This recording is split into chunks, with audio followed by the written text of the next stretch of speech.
Selamat pagi, salam sejahtera. Ini kenyataan daripada Parlimen Malaysia. Yang kenyataan ini tidak boleh kita tolak.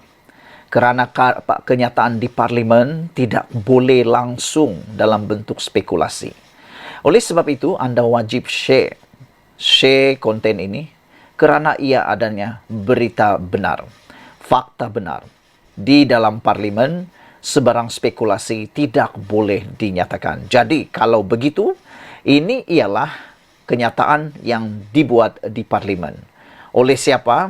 Oleh Menteri Undang-Undang dan Reformasi Institusi Malaysia, Datuk Seri Azalina Othman Said, yang mendedahkan perkara mengejutkan seluruh Malaysia berkaitan dengan Jana Wibawa.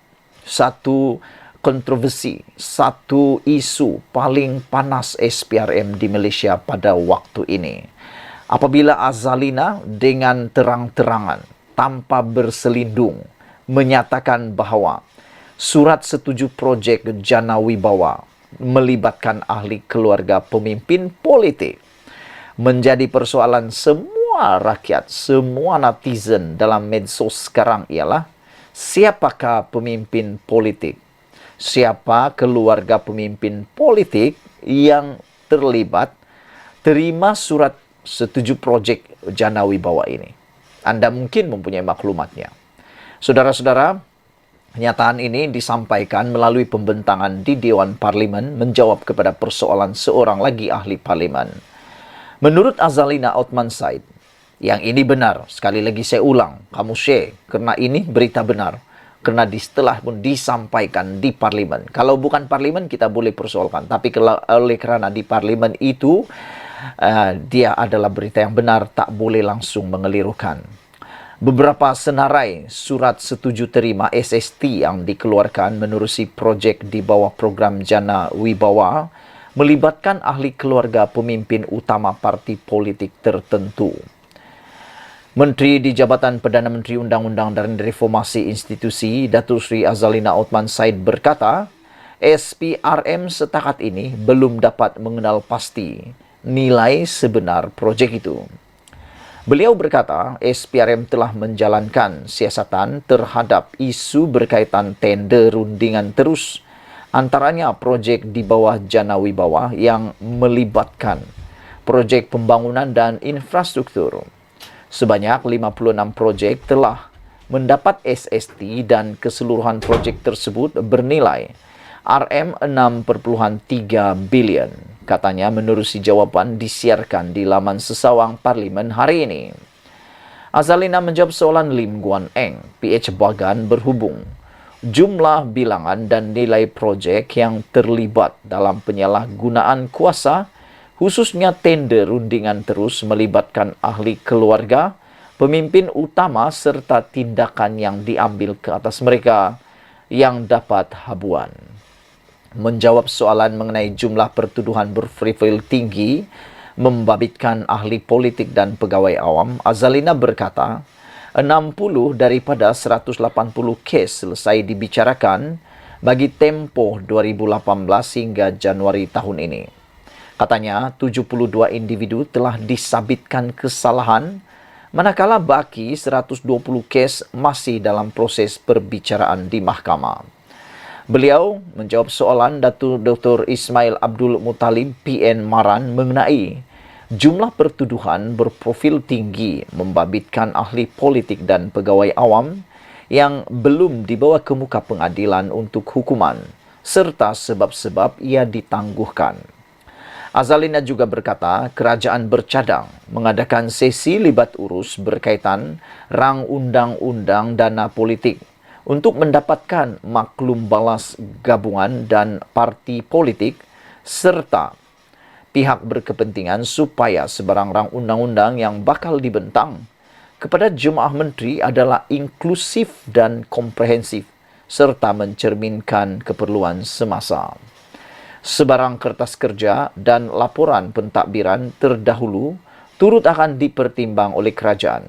Katanya menjawab soalan Datuk Ahmad Saad alias Yahya PN Pokosena Berhubung perancangan kerajaan dalam membentangkan rang undang-undang itu bagi mengatasi isu pendanaan asing.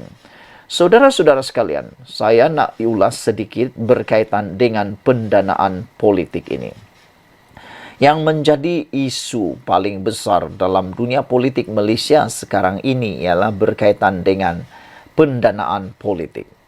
Seperti yang dinyatakan oleh Muhyiddin Yassin dalam satu kenyataan terkini, beliau kata, Pakatan Harapan PH dan Barisan Nasional juga telah menerima dana daripada penyokong dan dia, Muhyiddin Yassin, mempersoalkan mengapa pemimpin mereka tidak didakwa di mahkamah.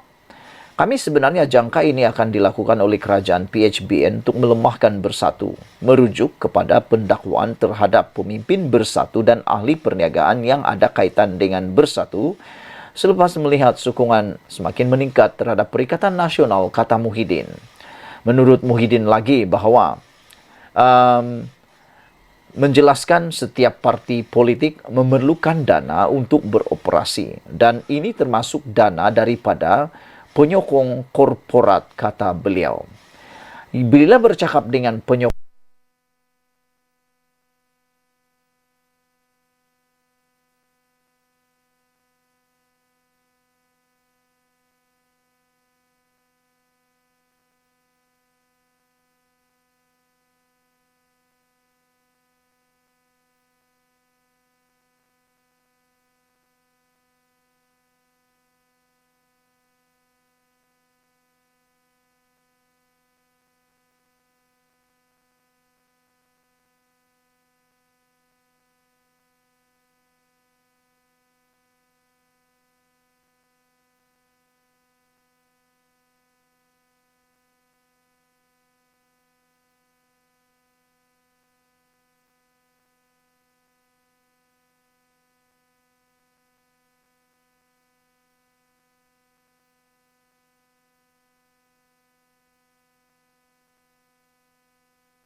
kerana kalau kita lihat sekarang, sesiapa parti politik yang mempunyai kekayaan luar biasa, itu besar kemungkinan boleh menang.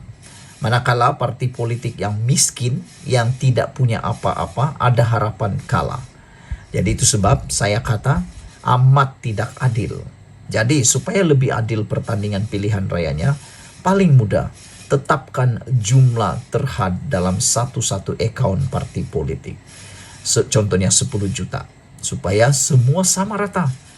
Kalau ada duit di luar daripada akaun itu, itu terbukti mereka melanggar peraturan dan boleh didakwa. Sekian dulu untuk kali ini. Jangan lupa tinggalkan komen Anda, tekan butang subscribe. Kita jumpa lagi. Bye-bye.